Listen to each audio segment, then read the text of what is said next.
Welcome to another What's in the Box. My name is Jesse with iHeart Board Games. We are a Twitch channel that does everything live, including unboxings like this and playing board games.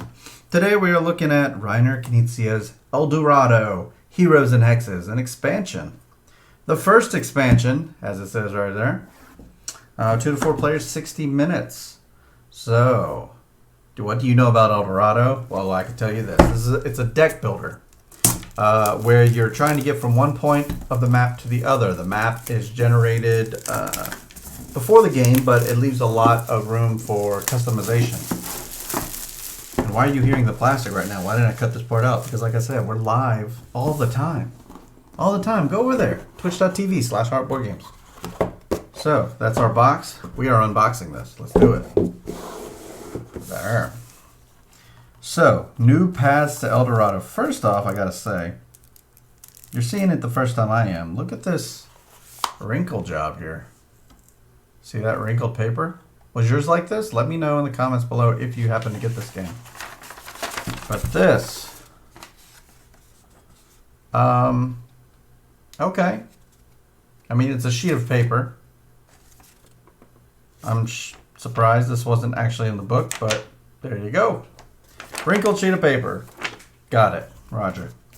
So, book.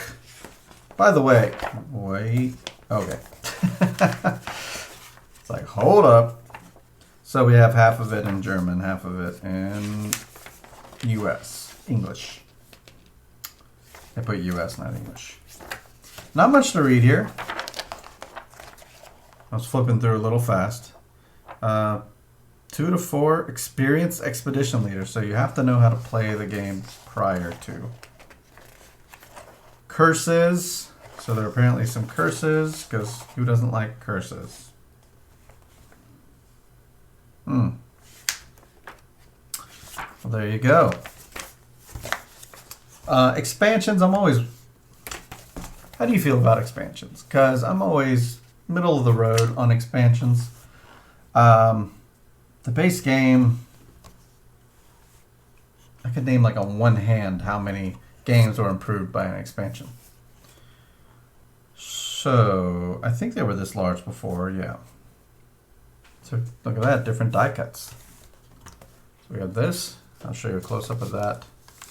Cursed look. It's a little skull head, a little jack-o'-lantern face even. And you have these new tiles here that are on the board with little skulls around them. Everything else is pretty recognizable if you played the other game before, which if you haven't, go play it. It's a good game. I believe it was nominated for Spiel. There we go, with more tiles there. And immediately notice the back. So it's double-sided. Double-sided fun. So I gotta show you that. This other one. Double-sided. Whoa, so many curses on that side. Whatever that means. In the other game, the original, you're in control of your fate. So, you know, I don't know why. I don't know, maybe there's something that makes you walk towards curses this time. I don't know. So we have some optional mountain spaces. We have a cursed path, which would be one way to make you walk into it. We have a new conclusion spot. So, a little different temple there. And we have these two sides. So, not a lot in this box. We also have cards, which I'll show you in a second. But we only have these 3 boards, stack of cards, a wrinkled piece of paper, and a book. And then we have this thing, which we always check underneath these. Nothing. Nothing.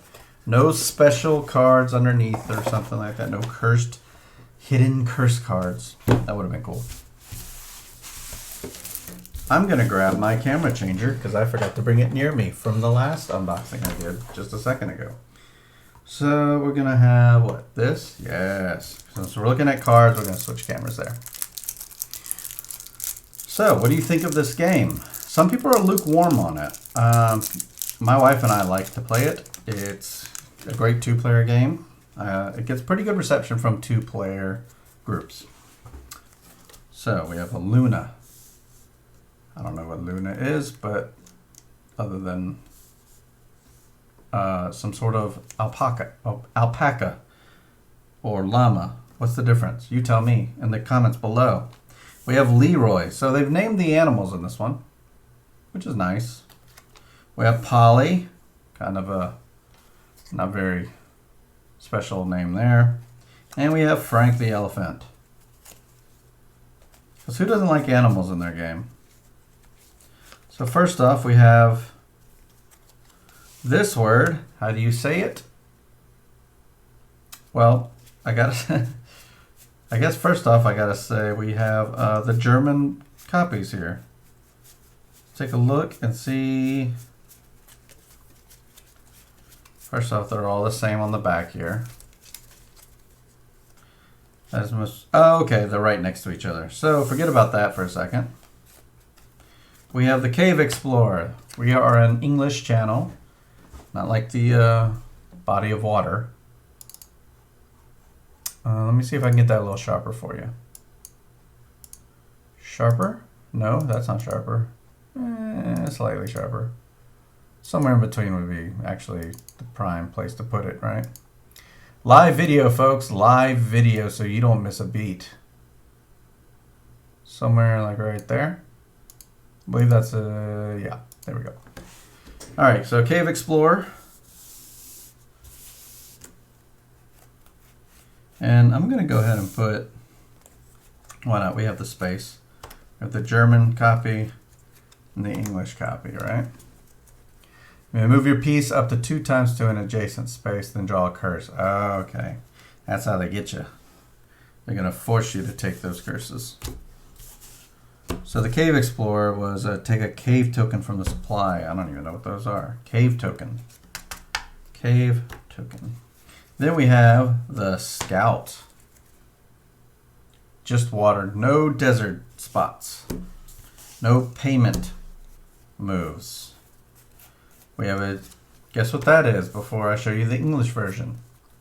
That is that's right, a geologist. Move your piece onto an adjacent demon space or empty mountain. There's another way to get you onto those nasty looking spots. We have Amelia Lockhart, as opposed to Earhart. We have, I can throw that in that pile, keep the German one separate. We have Scrooge Bly. Scrooge has lots of money, for those familiar with the story. And Christopher Dundee, because Crocodile Dundee was taken. We have Mary Ripley. By the way, these don't have German counterparts. I believe we're done with the German cards. I say that as I read the text. So the names at the top are the same. Obviously the bottom is different. So before moving with this card, remove any number of demon cards in your hand. This is starting to feel like, I mean, there's lots of deck builders with curses and stuff like that, and this just feels like one of them, which is not a bad thing. Move your playing piece onto an adjacent space, even if it's occupied or an empty mountain.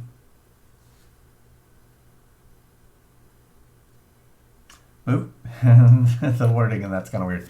Move your playing piece onto an adjacent piece, even if it's occupied or an empty mountain. Okay. Okay, so apparently mountains can't be moved onto. That's right, mountains can't be moved onto. So even if it's empty mountain, you can move onto it. And that's right, in the base game, you can't move onto an occupied space. So yeah, she breaks some rules here. Gertrude, Everdeen. Oh, look at that pose. Does that look like a familiar Everdeen pose? Move your piece up to 6 times onto an adjacent space, even if it is occupied or an empty mountain. So we got a bunch of mountain climbers in this one. Lara O'Malley. Move each opposing piece into an adjacent space. Ignore any space requirements. There's a way to start hurting your fellow players. We have Nathan Cook, kind of like a Nathan Drake type. Move your piece up to 3 times onto an adjacent space with a single symbol, including demon spaces. Piece up to 3 times onto an adjacent space. Cool. Keep them separate files here. Dr. Ian Magellan. Take a cave token from the supply, then choose any of your cave tokens and use it without removing it. Once again, cave tokens. This is going to be a new thing. Okay. Check this out. Cave tokens, these, I imagine, they all have something on the other side of it. So that's what cave tokens are. Briefly and unaccurately. Sir Henry Threepwood. Take any card from the market board and place it on your draw pile. Not bad. So, these people, they don't have a cost. They don't have a cost. Interesting. And then we have all of these cards here, which are the same. They all have the little thing at the bottom. I'm guessing that's to let you know that it's part of the expansion pack. And they're all the same on the back. So this, I imagine, just slows you down when you're playing the game. You know, it's like drawing a dead card. But that's El Dorado, Heroes and Hexes, iHeartBoardGames. My name is Jesse. Check us out on twitch.tv/heartboardgames. Subscribe here if you haven't. Hit the thumbs up, all that fun stuff like the like button, thumbs up. Yeah, stuff like that. Anyways, I'll see you next time.